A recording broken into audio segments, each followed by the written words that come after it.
kwa mujibu wake, ikiwemo katika ripoti hiyo inaonyesha yupo kiongozi mkubwa wa serikali ambaye ndani ya kikao walimtaja, alipiga simu geti la Benjamin Mkapa lisifunguliwe siku ya Machi 7.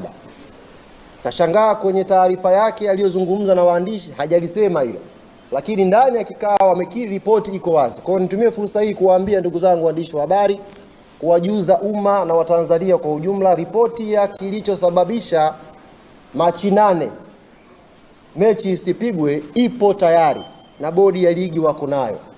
Hawajakuwa na utayari wa kuja kuisema kwa sababu zao, na moja ya sababu amesema afisa mtendaji mkuu wa bodi, yupo kiongozi mkubwa wa kiserikali ambaye alizuia geti la Benjamin Mkapa lisifunguliwe siku ya Machi 7.